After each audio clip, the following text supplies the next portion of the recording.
Okay, hey there.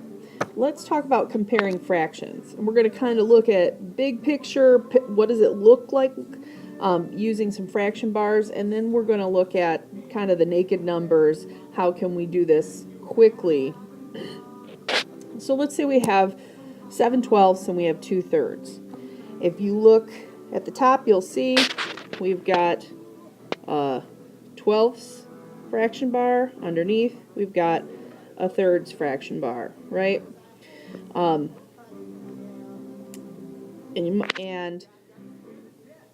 we can shade things in, and that's all good. But another thing that we can do is say, well, what if we made it so that our denominators were the same? Because when our denominators are the same, we just have to look at the numerators and say, okay, which is the greater part of the whole? Well, I can't really turn the 12ths into thirds in this case, but I think I can turn these thirds into 12ths. And here's how. I know that to get from 3 to 12, I can multiply by 4. Now, what does that look like on the fraction bars? Well, what we're really saying is we're going to take each third and we're going to break it into 4 equal parts. Here we go. And take a look at that. Now, our thirds show as an equivalent fraction of fourths. Interesting, huh? Now, let's back it up a little bit. I'm going to take these out, and it's going to be a little bit messy. I want you to roll with me. Let's say we'd gone with shading things in. I've got 2/3, and I'm going to shade that in. 1/3 and 1/3, 2/3, and I've got 7/12, and I'm going to make that slightly messier just to save time. I'm sure you can picture yourself doing a much better job than I am doing. 1, 2, 3, 4, 5, 6, 7, 12. There we go. Again, if we take those thirds and we break them into fourths of thirds, in other words, 3 times 4. Woot woot. Now, we can see that 2/3 is really 8/12 if we convert. And when we compare 8/12 and 7/12, well, that's pretty simple, right? 7/12 is clearly going to be less. And since 8/12 and 2/3 are equivalent, 2/3 is going to be more. All right. Don't worry if that doesn't totally make sense to you. This is one of those things that can kind of come to you over time. So let's take a look at this without the fraction bars and just do some naked number stuff. 1/6 and 3/5. The numerators aren't the same, so we can't just compare parts, and the denominators aren't the same, so we can't look at the size of the pieces in the whole.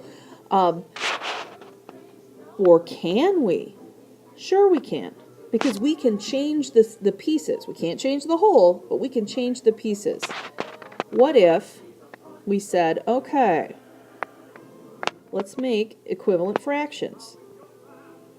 But our equivalent fractions need to have the same denominator. And it's got to be a denominator that that 6 and 5 can both divide into, so that we end up with something that makes sense mathematically.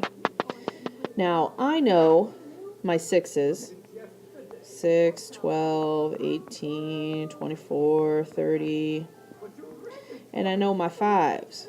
5, 10, 15, 20, 25. And hey, what do you know? 30. Well, could we use 30 to make equivalent fractions? We totally can, for both of them. What we've just done is determine a common denominator. Now, how do we finish the conversion? Well, remember, if we're going from 6 to 30ths, 6 times 5 is 30. Now, the interesting thing, just like in all math, It's not magical. When we determine the numerator for this fraction, we have to say, okay, if I multiplied the denominator by 5, mathematically, I'm going to multiply the numerator by 5. Times 5 is what's going on. So 1 times 5 is 5. 1/6 is equivalent to 5 over 30. Now what we need to find out is, what about 3/5? Well, here, to get from 5 to 30, I'm going to have to multiply by 6. I know 5 times 6 equals 30. If that's what I do for the numerator, then I can't just do something magical. I've got to be mathematical. What am I going to do with the denominator? The same thing, the same process. So 3 times 6, well, that's 18. And now, things are a lot more clear. If I use these equivalent fractions, I know 5/30 is going to be way less than 18/30. But what does that tell us about 1/6 and 3/5? Well, it kind of tells us everything. Because if 5/30 equals 1/6, and if 18/30 equals 3/5, we're going to have the same comparison. 1/6 will be less than 3/5. Hang in there. Let's try one more. Here we have 2/5 and we have 7/10. Sometimes when we look at fractions, we may just be able to picture in our head and say, hey, I kind of already know which is greater and which is lesser. But let's just pretend like we're not sure. We don't have any pictures in our head, maybe, or they seem close. We're going to do the same thing we did with the last example. We're going to say to ourselves, okay, is there a common multiple of 5 and 10 that we could use to make fractions? Well, equivalent fractions. Well, I know my 5s, 5, 10, 15, 20. I'm going to stop there because I know my 10s too. 10, 20, 30. I don't have to go any further. Because look at this. Looks like we can use 10. Because 10 is a multiple of both. The cool thing about that is, when we take a look at 7/10 and we say, well, 7/10 is equal to how many tenths? Well, it's still 7/10. We can also, if you want, you can think, well, when we think about multiplication, that just means we're multiplying by 1. Nothing's really changing there. But when we go from fifths to tenths, something is changing. When we take fifths into tenths, that means we're multiplying by 2 because we're taking every fifth and we're breaking it into 2 parts. Well, if that's what happens with the denominator, we must follow the same rule with the numerator.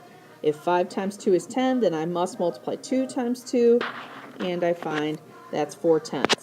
And again, we're in that great situation where we can take a look and say, oh, 4, well, 4 is less than 7. Now that our pieces are the same, tenths and tenths, I can just compare those numerators. And if 4/10 is less than 7/10, because these fractions are equivalent, 2/5 is less than 7/10. This is one of those things that the more you engage in it, the more it's going to become clear. There's a practice curve here. You got to ride it. And once you do this, you not only can compare and order fractions, it's going to help with adding and subtracting fractions and mixed numbers along the way. Good luck.